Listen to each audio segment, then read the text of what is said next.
If the clerk could please call the roll. Carr. Daniels. Here. Frost. Gaylord. Here. Guerra. Here. Hanson. Harris. Here. Kennedy. Lamson. Here. Lee. Here. Natoli. Here. Peters. Cerna. Here. And Terry. We have a quorum. Great. If everyone could please join me for the Pledge of Allegiance. To the flag of the United States of America and to the republic for which it stands, one nation, under God, indivisible, with liberty and justice for all. Okay, good. If the board clerk could please read the announcement for those in the watching on TV.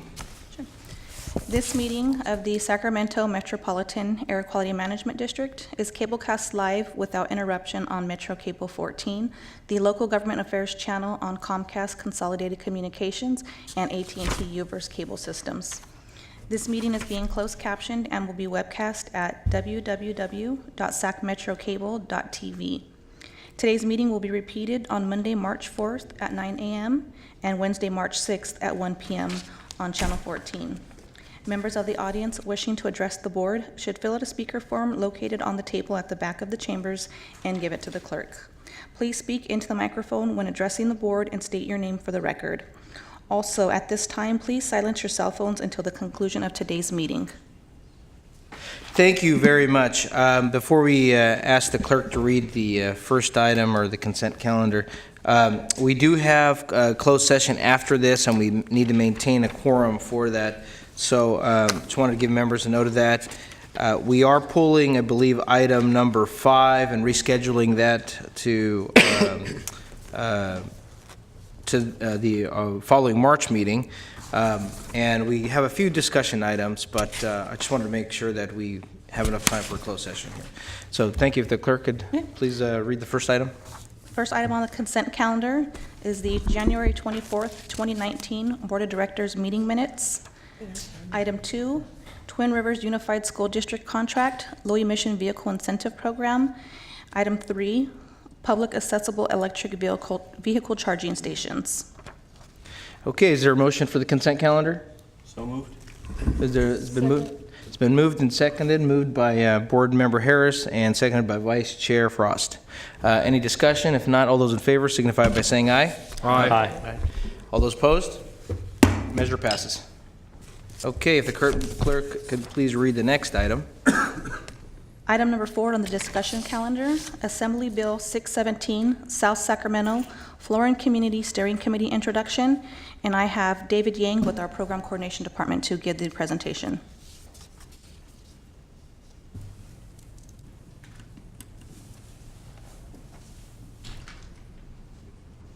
Good morning. Wait for the overhead, sorry. Good morning, Chair and members of the board. My name is David Yang. I am the program supervisor for the Program Coordination Division. And today I will give you guys an update on the progress of developing our air monitoring program for our AB 617 Year 1 community.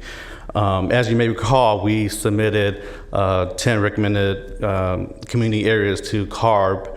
And fortunately, Community C was selected for Year 1 implementation for air monitoring. A steering committee was formed to help advise the district in developing the air monitoring plan. The steering committee consists of community members who live, work, or own businesses in the selected area. As we look forward to Year 2, where CARB is, will be soon accepting recommendations in the near future, we wanted to just present our efforts on what we're currently doing with our Year 1 community. Today we have had 3 meetings. Most recently we had one this past Tuesday where we had various discussion on air quality concerns that the community members have brought up, and they have provided valuable information that will be included in the air monitoring plan.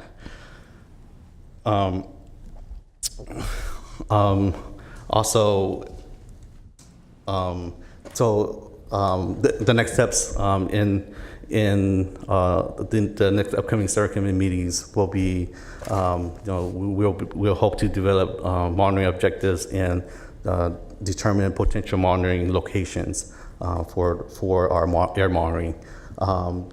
To provide a community's perspective on these efforts, I want to introduce Bill Knowlton, who is the director of the Macro Partnership and chair of the steering committee. Bill. Good morning, Mr. Knowlton. Good morning, everyone. Thank you so much for allowing me to speak with you just for a minute or so.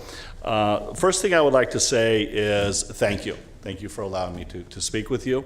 And thank you to the staff who has really helped us in our steering committee. We have learned a lot about the different pollutants, the dangers that they present, both long-term and short-term. So the education for us as a steering committee has been a steep one. I've learned more acronyms and different forms of pollution that I'm reading books and I'm going, boy, I need to go back to my dictionary. And so that learning curve has been a steep one because we're on time constraints. We have met, as David said, 3 times. We are going to meet twice next month, again, because of the time constraints that we have. So I will say that our committee is a diverse committee. We have business people, we have residents, we have local business leaders and community folks who are all participating. We've had a lot of discussion around priorities, what's important to the community. And I think it's important to point out that this is one of the few times where as government funnels down, it really funnels down to a community, an underserved community. And that's important. As we all know, many of our underserved communities are underserved for a reason, because there hasn't been focus on some of these communities. And so we're very, very grateful, and we're happy to be a part of this conversation. We have in our steering committee meetings, we have 40 to 50 people that attend, which we were very, very pleased. We thought that we would have our steering committee and a few folks who would like to join in. It's a huge group of people with very diverse ideas of what needs to be done. And so we were pleased with that. So we keep adding chairs, and people keep adding and bringing people to this conversation. So we're very pleased with that.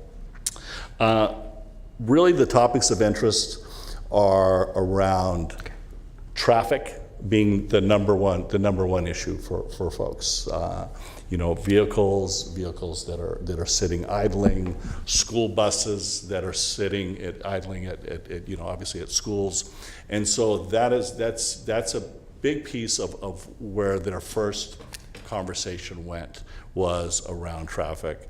I was honored to be a part of a traffic study that is starting in the city of Sacramento, and went to that conversation day before yesterday, and it really dovetailed into what we're doing here. I know Councilman Carr has worked very, very hard on traffic issues on Mac Road, and now looking at that Mac Road corridor, Bruceville, the Stockton Boulevard interchange. So there's a lot of conversations on not so much as how many cars go through, but how long do they stay there? And when we had our conversation with our staff, they were very clear that one of the worst places in Sacramento was my office.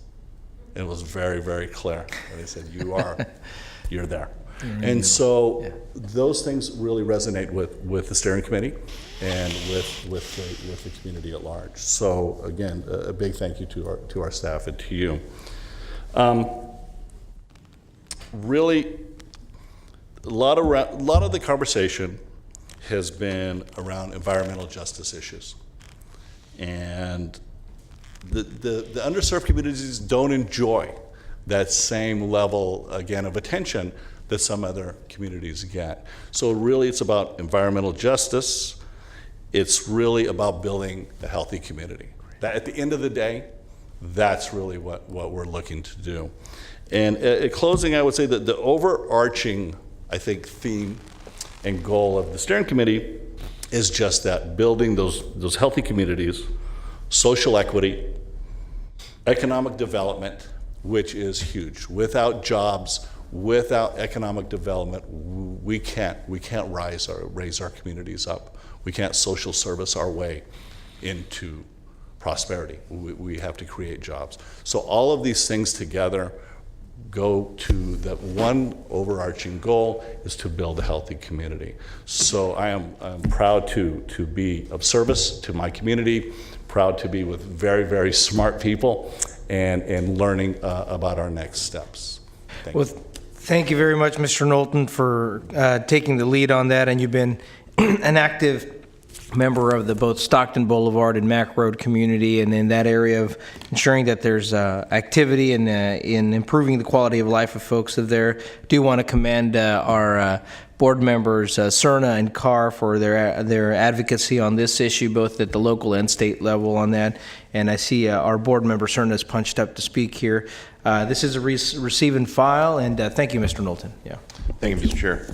I'm not sure if this is this question is best aimed at Bill or for Air Pollution Control Officer, but help me understand the map that now has been up for a few minutes and the criteria that was used to, not just as it relates to the Florin community, but to all of the blue polygons here. What does it mean in the buffers? What are the criteria that feed into that? So I'd be happy to address that briefly. So the other board that you sit on, the Air Resources Board, they issued to Air Districts guidance in terms of the level of information and analysis that they wanted to see that a district would follow to identify communities. Mm-hmm. So what we did is we developed an analysis that was submitted to ARB about a year ago, and that was discussed for the board here. And we basically looked at the different tools and indicators that we have in the region to identify these priority communities. The indicators are things like the Callan virus screen, but because we know the Callan virus screen has several shortcomings, we didn't stop there. Our analysis went beyond, and we looked at a number of other issues, like, for example, where are our sensitive receptors located relative to sources?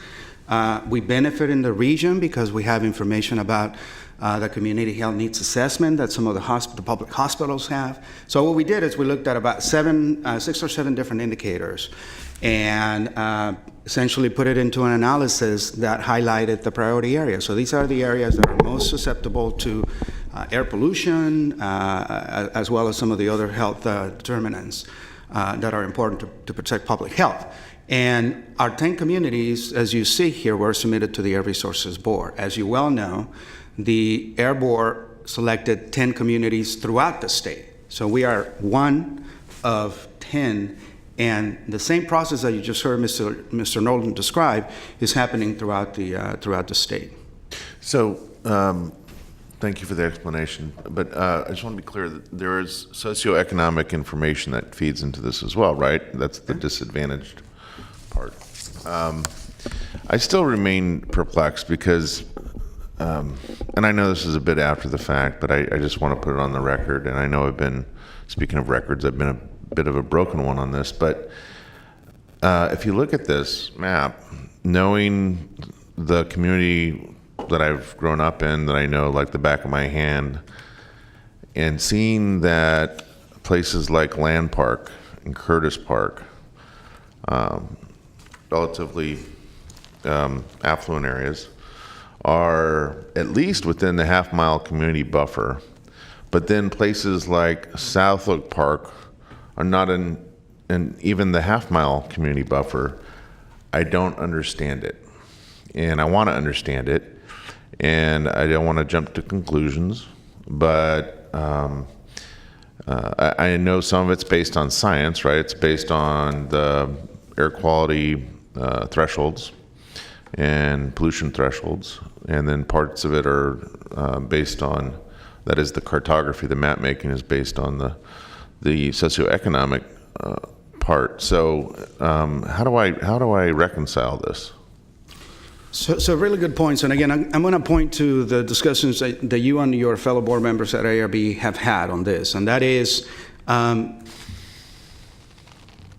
transportation emissions are the great equalizer, right? Because for a region like our region, and most of California is under the same impact, when you are impacted by pollution from transportation, as we are, you essentially have pollution distributed all over the place. And one of the key indicators that was included in our analysis was analysis and modeling that ARB did for all districts that tracked diesel PM pollution. And when you recognize that, you basically see these impacts. The second thing is, I think the point that you're making is really well taken, and ARB recognizes that we need to start getting away from this idea of very discrete boundaries. In the discussions we had with you leading up to this, you talked about the heat map. So one of the things that we are enjoying, and this is a really good thing, is the Air Board and the air districts, working with the steering committee, are going to have quite a bit of latitude and flexibility in terms of not thinking of the lines as hard lines, but rather just a guiding. We need an administrative definition of what the community is. But beyond that, we're certainly not going to be constrained to understanding the air pollution impacts that are just inside the line. So, it's moving in the right direction from my perspective, and anything that you can do at the Air Resources Board to give us all more flexibility rather than constrain us to these hard definitions is a good thing. When is the next opportunity to affect that? So I'm going to get into that a little bit in my report later, but as Mr. Knowlton suggested, this is year one community, and as you can see, we have 10 communities. So the idea is that this is going to be an annual process. In the current year and in the next couple of months, we are going to be approaching you and the other board members at ARB to recommend that the Air Resources Board select a second community for the Sacramento region. Other air districts, other regions are going to be doing the same thing. And I think at that point, that will be an opportunity for you, the Air Resources, as an Air Resources Board member, to raise questions in terms about, where we are. I can tell you things are getting better, and I'll talk about this because, right now we show A and B as two discrete communities. Our recommendation is going to be just lump those two. There's really no distinction between the two. Let us just make that area in the Norwood neighborhood our next priority. So when we have that kind of next round of consideration in terms of the geography that's involved, will we be limited to just this universe of polygons, or is it wide open again in terms of re-exploring kind of the very point that I've attempted to make several times now about this particular neighborhood, about South Oak Park? Because I know you're hearing concerns expressed based on anecdotal information by one board member here. But again, knowing this area the way I do, its proximity to Highway 99, it being one of the poorest areas, not just in the county of Sacramento, but in the 6-county region, it baffles me why it's not, and it never seems to enter the conversation that it's not on the map. So I'm hopeful that how you're going to respond is, yes, we're going to have the opportunity to re-explore all areas, and not just limit ourselves to the discrete polygons on the map. So that is precisely the answer, yes. Okay, good. But what I want to point out to you is, I think really the forum for that is not our board, but the Air Resources Board. Because you as an ARB board member have all the latitude to raise any questions that you deem are adequate. The second thing, I don't know. ARB staff hasn't communicated to us precisely what the plan is for year two community identification, so maybe that's a question that you can take back to them. My understanding at the moment is that the Air Resources Board delegated authority for the staff to essentially just identify the year two community and move forward. My recommendation, my desire would be that the board gets an opportunity to engage, so that some of us that are going to be proposing a committee can come and have a discussion and tell you why we think, one, we need to be included as a year two community, and two, why a community such as the Norwood neighborhood is important from our perspective. And I think in that context, you have complete latitude to raise questions about the boundaries. Here's what I'd like to do.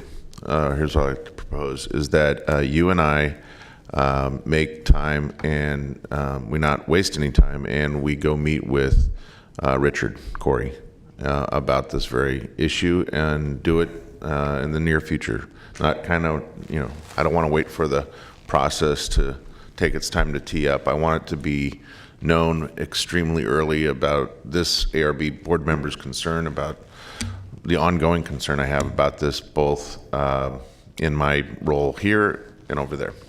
I really thank you for putting a big bright spotlight on this issue, and I think thinking ahead, is we are going to do everything we can to understand better how air pollution is impacting our communities. Again, whether it's inside or outside of the boundary, no question. But I think the next critical question is, so what are we going to do about it? And the presentation that you're going to hear in a moment from Mr. Lemus is going to try to get into, this is all about opportunity, because again, having communities, having identified needs is going to give us a better argument to try to reach to the state and access cap and trade funding. Why is the funding important? Because that's how we're going to get reductions, right? That's how we can buy cleaner transportation and cleaner, hopefully, businesses, which for the first time are included in a program. So maybe after you hear Mr. Lemus's presentation, that'll give you a better context. And absolutely, I mean, we are engaged with ARB staff all the time, and we very much welcome direct engagement from a board member.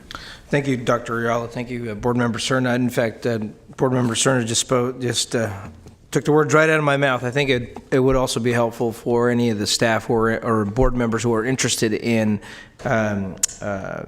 speaking up at the ARB meeting, if prior to that there is an opportunity for us as board members to sit down with some of your analysts so we can understand and better articulate the concerns we have with the rubric that's been used to identify these locations. I, for one, would want to be one of those folks, but again, I think to Board Member Cerna's point is that I don't want to wait till the next year before we come around. I think there is a lot to be not just happy, but what's the word? To be grateful about, but also excited about that we have 1 of 10 in the state to be selected for an area. There's a lot of need throughout the state, and the fact that it was both in the incorporated and unincorporated area, it showed, I think, it's the importance of that. But with that, this is a receive and file, and since there are no other board members, and I think our next presentation will actually lead into a little more of the meat on the bones for this discussion, I'll ask the clerk to call the next item. Item number 6, Community Air Protection Incentive Program, and I have Jaime Lemos with our Transportation Department who will be giving you a presentation. And I just want to make note that there has been a slight change to slide number 2, which is provided to you up at the podium, and it'll also be reflected in the minutes. Good morning. Good morning, Chair, members of the board. My name is Jaime Lemos, and I'm the Acting Division Manager for the Transportation and Climate Change Division. And I'll be presenting today on the Community Air Protection Incentive Program, which is a hot topic. A little bit about the history of our incentive programs. We've had the privilege of managing our incentive programs for many years. Many of you are very familiar with these programs. These are the CCAP program, the Moyer program, and the GMERT programs. These programs have targeted mobile sources that impact our entire air basin. Down below is the map of our Sacramento Federal Non-Attainment Area, or the SFNA map. And so we target a region-wide area and create programs and provide incentives to participants that operate in and out of our SFNA area. The programs that we target, or the programs target the heavy-duty and agriculture equipment. And these programs typically are not designed to region by region.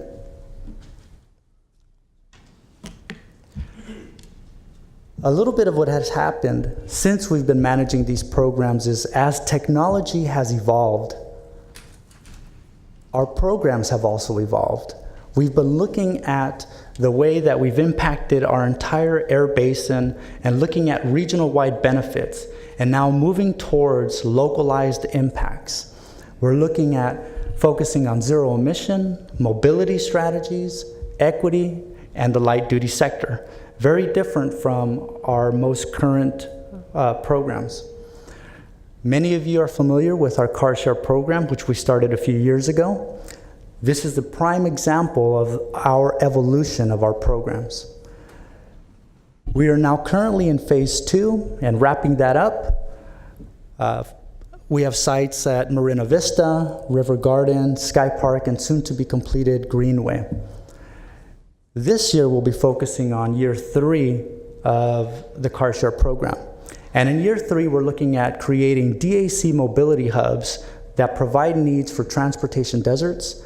We're looking at Visa card options for all forms of transportation alternatives. We're looking at integrating jump bike, and we're looking at more sites and more partners. And as we continue to deploy more sites, we'll be sure to engage with you in your office. Soon to come will be Clean Cars for All, which we'll have a presentation for you in the next couple board meetings.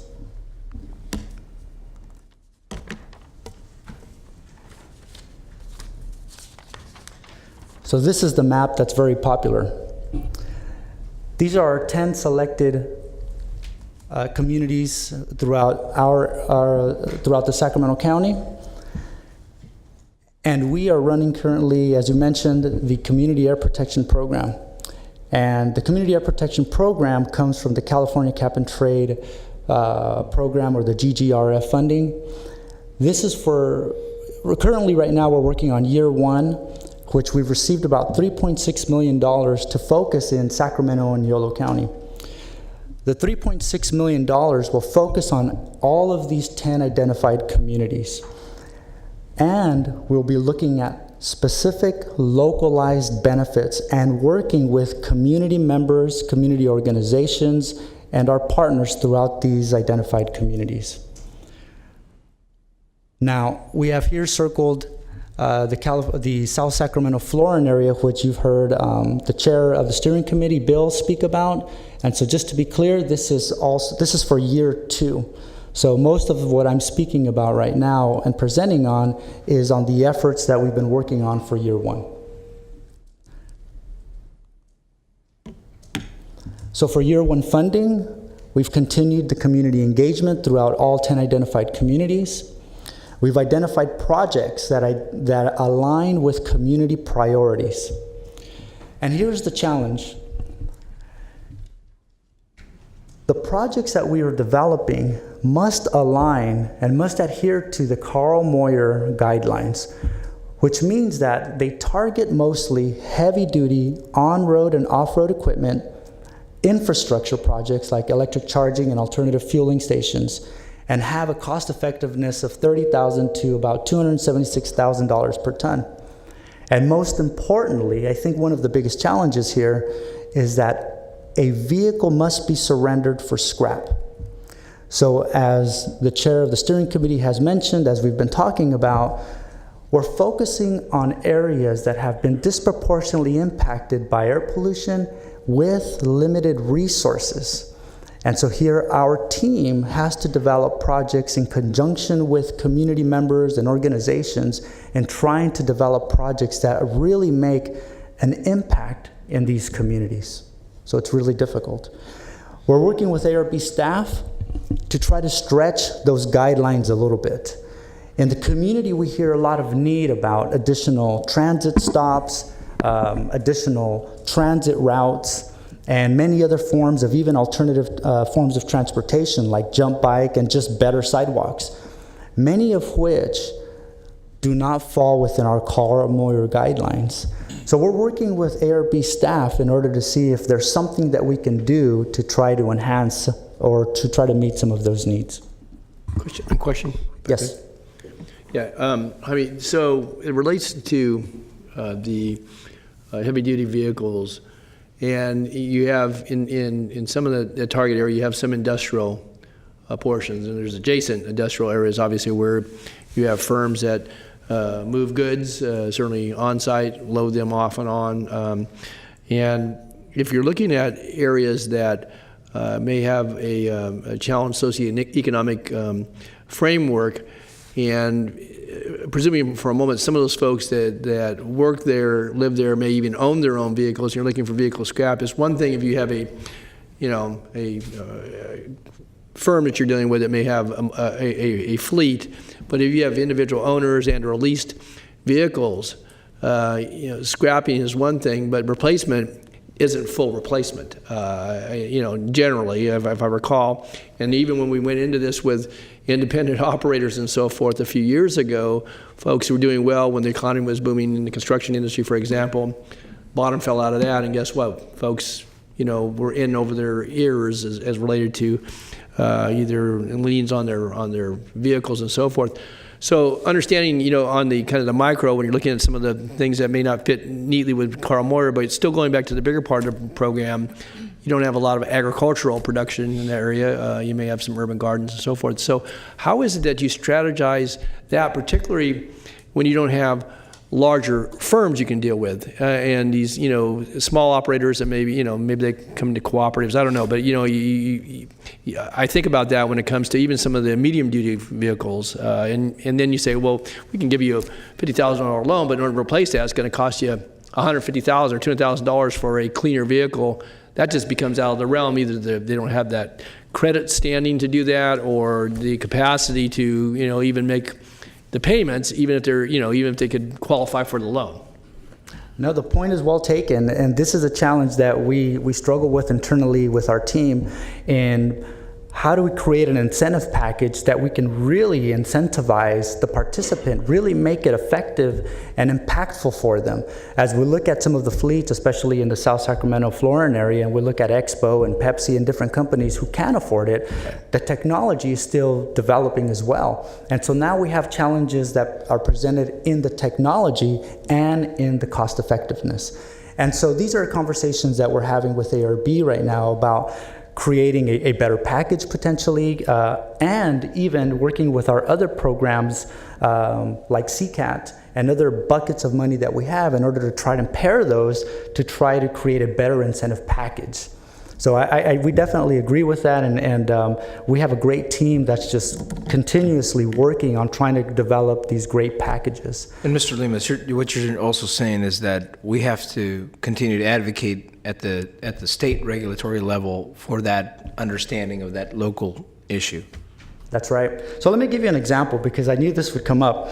So a few months ago, I presented at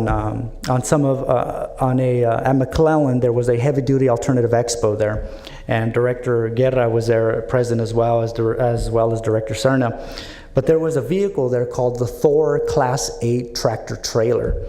So that vehicle is around $250,000, and it's a Class 8 truck, and it can operate for about, I think it's around 250 miles is the range. And the max incentive that we can provide with the CAP program is $62,000. So we have a range issue, we have a technology issue, and we have an incentive issue. So we have to try and create these better packages internally so that we can offer to our communities. And at the same time, we're working with ARB to try to push those limits. One of the efforts that we're doing now is, many of you are familiar with our CCAT program, where we offer $100,000 for innovative equipment, zero emission vehicles. So we're trying to integrate the CCAT program into the Community Air Protection Incentive Program. And then we're trying to couple the dollars together to try to provide a larger incentive. So a lot of work that we have coming forward.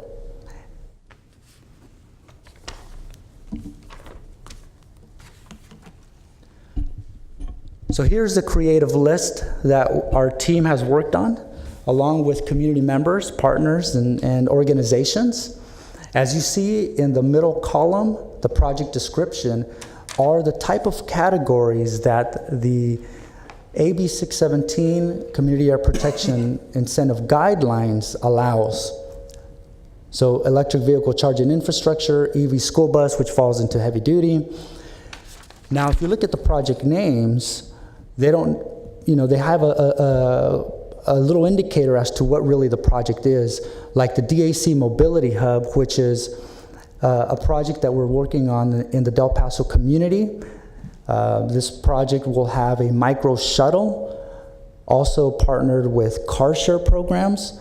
We're looking into having jump bike also integrated into this. So we're pulling resources from all different areas and different programs to create a mobility hub in the Del Paso area. and the Community Air Protection Program will fund only the electric vehicle charging infrastructure. So our team is really strategizing on how to develop these programs. And this list was also emailed to you and to all our community members involved with AB 617 as part of the process of identifying the potential projects. As you could see on row 3, these projects almost fit in all of those identified communities.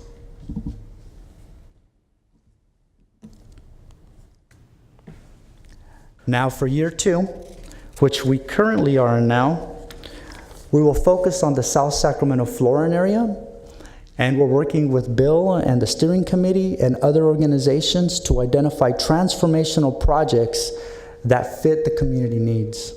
We're looking in the range of $12 to $15 million in funding. We're still waiting for the Air Resources Board for the award. And we'll be reaching out or continuing the outreach to community organizations, different boards like the PBIDs, and different constituents. And we'll also be working with the steering committee. Most of the dollars programmed for year 2 will have to focus on the South Sacramento, Florida area, but we will also work with the Air Resources Board and some flexibility in creating projects that also meet the other 9 identified communities as well. And the community engagement has already been in process for those communities. Do you have any questions? Thank you very much, Mr. Lemas.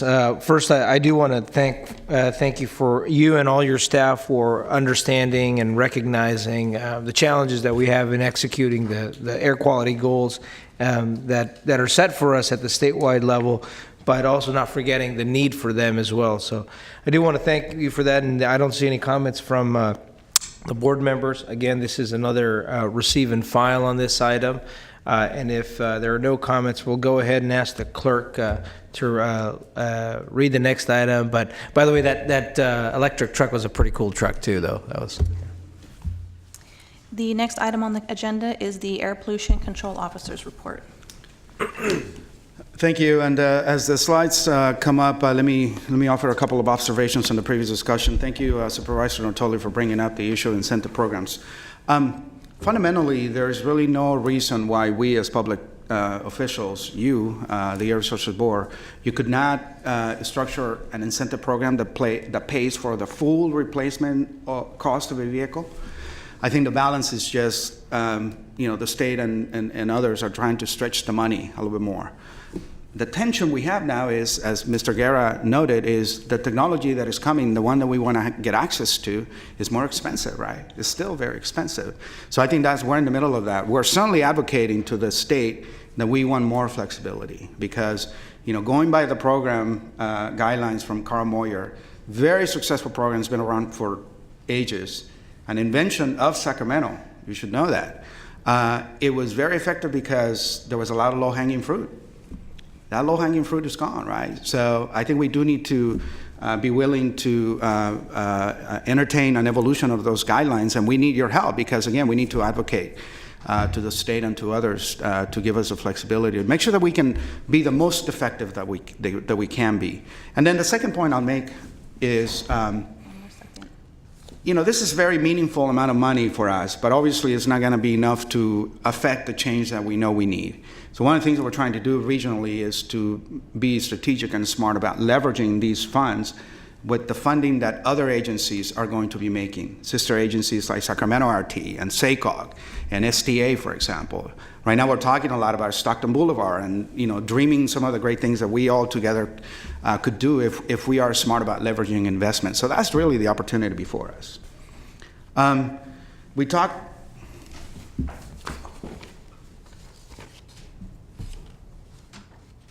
We already talked a lot about AB 617 and community, so I'll make it really quick. It was a really good discussion. So we're in the middle of this next round. And as we discussed, we identified 10 communities throughout our region. One was selected. We are getting ready to propose to the Air Resources Board to agree with us and accept the recommendation that the Sacramento region gets a second community.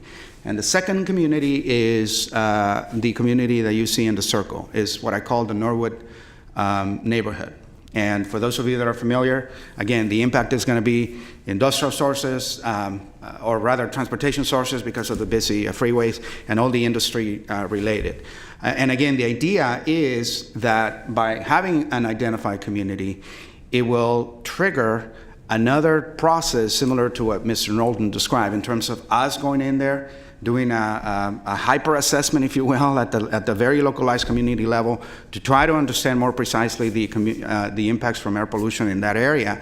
And then, in addition to air monitoring that will give us that information, to then work with Mr. Lemus and the incentive programs to try to bring some investments to mitigate the impact. I mean, at the end of the day, that's what this is about. The Air Resources Board talked a lot about you can go into a community, you can engage the community, you can do all the monitoring you want, but this is about action. So we are about developing emission reduction plans that very precisely target the impacts that we will identify with the help of the community, and then identifying things that we can do, things that we can invest on to make sure that we can Board get some member benefit. Cerna has a question here. So, in terms of that prospective second community, and I appreciate the fact that you pointed out that the A-B distinction is going to be, or you're hoping that it will be combined. That makes a lot of sense. One thing that occurs to me is in making the case that this be selected in this second round, you might want to explore what the Army Corps of Engineers expects to be doing in terms of ongoing construction activity, especially kind of medium haul truck traffic. There's going to be a lot of it in terms of the levee work along the southerly border of the Natomas Basin, then up the southeast corner of the NEMDEC. And I can tell you, living out by the area that has been completed to date in terms of the levee improvements around the entire basin, there's an extraordinary amount of truck traffic. So I think that has to be, even though that's somewhat episodic, it's not going to be that way forever, but it's going to be significant in terms of its impact from that particular mobile source, and that's going to be diesel particulate pollution. So I think we need to make sure we keep that in mind, in when we're making the case about not just kind of the condition of this area, regardless of that construction activity, but especially because of that construction activity, it's even more so an appropriate candidate for consideration. No, very well taken, and I want to give you some assurance. We actually consider that point very, very much. As you know, we have a group of experts in our agency that deal with land use and CEQA planning processes, and that was one of the very things that we looked into. Good. It definitely impacts us because, again, we're talking about the future, right? It's going to take time to get the change that we need, and those are the kinds of impacts. And this is why we need the state and the Air Resources Board to recognize that every community is different. You cannot have a one-size cookie-cutter approach to every community because everything is different. And those are the kinds of messages that we want to convey. Good. And I think Board Member Harris also has a question here, a comment. Thank you, Chair. I'd just like to build on what Director Cerna said. The SAFCA project's time horizon is, 5 to 7 years. So although he called it episodic, it's really, in my mind, more long-term, and the effects of those projects are going to be significant for quite a while. So I'm glad they're on your radar and that you're looking at that from the CEQA perspective, because there will be impacts for a sustained period of time. And just to give the board members some reassurance, the fundamental premise of environmental management is you cannot manage that you cannot measure. So part of what we're going to do in Mr. Knowlton's community, as well as the second community, if the Air Resources Board accepts a recommendation, and we'll bring you back an update, we're actually going to be doing very highly localized air quality monitoring. So we're developing a mobile lab. We're going to deploy some low-cost sensors that we can, saturate the region with. So the idea would be that, we're not going to just go in there and just pretend that there's going to be a change over time. We're actually going to have the tools to track what these episodic impacts will be. And this is a really good thing, again, because, up to now, without AB 617, we could not have been able to do this. So I, for one, I think this is a great program. I know you hear me talk a lot about the challenges that we as an air district have, but I think this is the right thing to do. We finally, as a society, accepted the fact that we need to focus on those that need it the most, and clearly air pollution is a top level priority for us. And I think leading up to your next item on your report, obviously the truck impacts of the recovery of the wildfire responses is a big one as well. So here, what I wanted to do, given the importance, is, I'm not going to give you any conclusions or final outcomes, but I just wanted the board to be aware of what's going on in your district. I included a little bit of information in the last APCO report at the last board meeting. You may recall we didn't actually have a presentation, so it's in your packet. But what I wanted to just make you aware of is that we are in the middle of some really significant and good regional coordination about what to do when the next fire comes. Obviously, the Camp Fire, and you were getting our notices and information, it hit the Sacramento region very heavily. It hit many areas. But this was really the one that hit us the most. We set pollution levels that we have never seen in the past. We broke records. And that's not anything to be proud of. It's just the reality of our changing climate and the things that we have to be ready for. And right now, we're talking to the city of Sacramento, not only the city of Sacramento, we're going to be talking to all the jurisdictions. We're obviously in very close contact with our health officer at the county and many other agencies. I think everybody understands that we want to be better prepared in terms of the communication, in terms of the response that we as a region have when the next fire hits us. There is, as many of you know, a lot of legislative interest in this. There's a lot of state representatives that want to help, want to do something. We're fortunate because we are part of the conversation as well. A lot of it is just making sure that we also have access to federal resources. The U.S. Forest Service, they have been great. They want to help.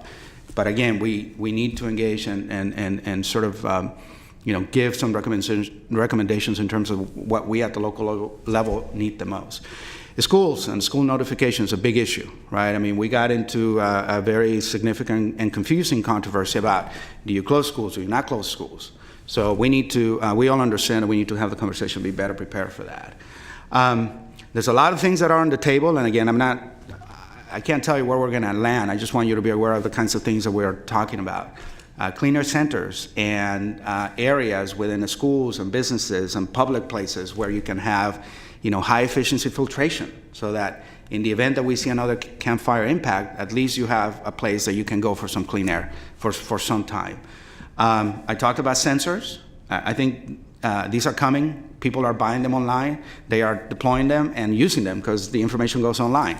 So we as an area agency, I want to get in front of it, right? Because it's so easy to push a button and get a number. But how do you know if it's a good number? What does it mean? So I think that's a role that we as air agencies can play. Outdoor air pollution, obviously, within our purview, but what about indoor air pollution? One of the most difficult calls that we kept getting, and we were not the only ones, but people were saying, it's really bad inside where I am at. What do I do? And, my recommendation just right off the bat was, I know it's bad inside, but it's much worse outside, so stay inside, please. So, but we can do better, right? I mean, we can develop some guidance. The issue of the masks. I don't need to tell you there. You were reading everything and in the middle of it. So there's a lot happening. We're going to bring you updates, again, just so that you know where we are. And I'm sure you're going to hear about this in your own respective capacities as elected officials in the region. Yeah, thank you very much. And I had seen that there's a private company now on purple air sensors where individual folks are buying their own air sensor for their home or backyard to kind of gauge that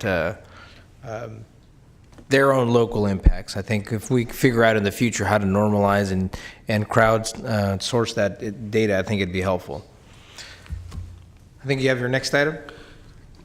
Yes, so I'm going to defer to Ms. Mowens to introduce our newest employee. Good morning, Chair Guerra and directors. My name is Jamil Moons. I'm the Administrative Services Division Manager here at the district. It's my pleasure to introduce Ms. Jonna Lewin, right here. Jonna joined us recently, and we're very, very excited to have her. The controller is obviously a very critical position in our organization, and we're thrilled to have her. She has many, many years experience in finance and accounting. She tells me her stories as a high schooler taking a temporary job in accounting and knew that's exactly what she wanted to do. But before she did that, she wanted some excitement, so she went and joined the Army.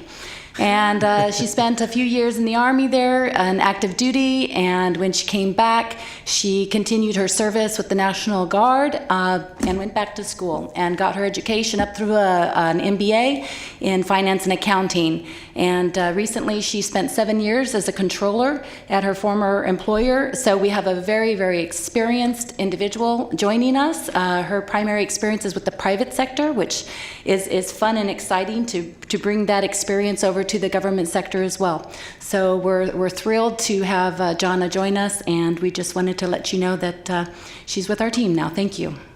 Well, let's give Jonna a welcome aboard. Round of applause. Thank you for your service, and thank you for continuing to serve. And we have a member of the Army family here as well that we also recognize as well. Yeah. Good. Okay, well, thank you. That's an exciting way to end the regular business of our meeting. I think we're at public comment at this one. Is that correct? We are, and we do not have any public comment today. We have no items. No one signed up for public comment. With that, I believe we are now at comments of the board ideas and comments.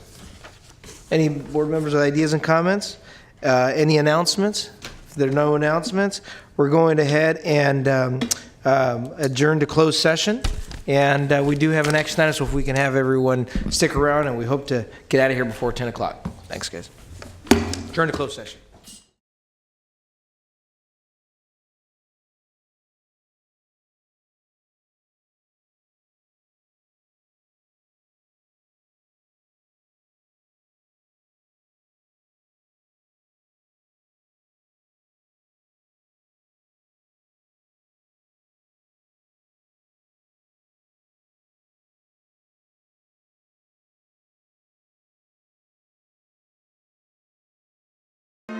At 10:15, and also adjourn the February 28th meeting of the Air Quality Metropolitan Management District at 10:15.